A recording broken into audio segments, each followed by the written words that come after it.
मान बढ़ाई जमपुर जाई, तुम होए रहो दास समदासा। मान बढ़ाई में रहोगे तो काल के लोक में रहोगे। मान बढ़ाई छोड़ के परमात्मा में श्रद्धा बढ़ा के ज्ञान को आधार बनाकर इस सफर को तुम तय करो। बहुत आसानी से सफर तय होगा आपका और परमात्मा बहुत सहज मिलेगा। अब फिर ये जब सब समस्याएं हमारी हल हो जाएंगी और फिर भी कोई ऐसी बात आएगी तो दाता दूर नहीं, परमात्मा ने यही करके दिखा था कि किसी ने उनके साथ बकवाद कर दी थी। चिट्ठी डाल दी, 18 लाख व्यक्ति आगे इकट्ठे हो गए, खाना खिलाओ भोजन दो 3 दिन और साथ में 2 हर और 1 असरफी कि ऐसा सबको दिया जाएगा। इस लालच में दुनिया इकट्ठी होगी। परमात्मा कहते हैं कि जैसे मैं बिल्कुल गरीब व्यक्ति था, ये दिखाया मालिक ने रिहर्सल करके ट्रेलर दिखाया, लेकिन मेरी आस्था भगवान में दृढ़ थी। मैं कंगाल था, मैंने सब कुछ मालिक पर सौंप दिया था। कहते हैं सर्वस्व सौंप देत साहेब को काज जिन्हों के सरिया। जो सर्वस्व सौंप देते हैं मालिक पर, कहते फिर दाता हाजिर खड़ा रहता उसके लिए। फिर ये दिखा के देखो मेरे लिए परमात्मा ने के स्वरूप बना लिया था। वो थे तो खुद ही, के स्वरूप बना के देखो 18 लाख व्यक्तियों को 3 दिन तक भोजन भी दिए, 2 हर भी दे दी, कंबल और साथ में असरफी यानी 10 ग्राम सोना डेली प्रत्येक खाने के बाद दिया।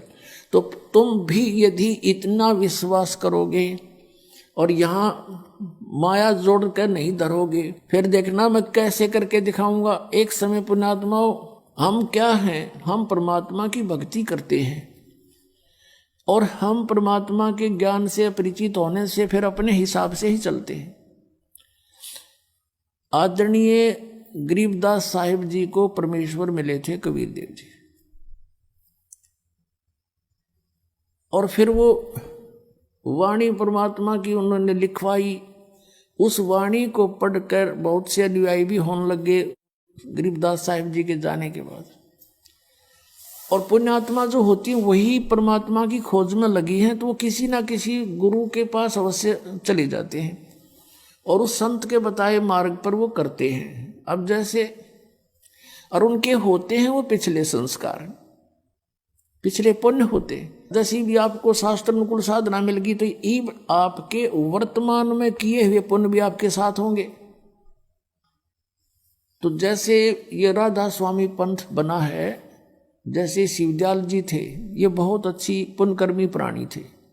आगे रास्ता मिला नहीं, स्वयं प्रभु बन गया, कोई गुरु धारण किया नहीं। आप पे परमात्मा कबीर जी की वाणी को और गुरु नानक देव जी की वाणी को, इनको पढ़ा के आप पे मन गढ़ंत मंत्र मंत्र बनाकर और बन गया प्रभु हठ योग करके। और उसको साथ साथ और बहुत से प्राणी और बिगड़ गए उसके साथ, उसको परम धड़ी मान के। एक व्यास के अंदर जयमल सिंह जी हुए हैं, उन्होंने उनसे नाम लिया, उन्होंने व्यास में एक डेरा स्थापित कर दिया। उस श्री जयमल सिंह जी के एक श्री सावण सिंह जी संत उनके शिष्य हुए।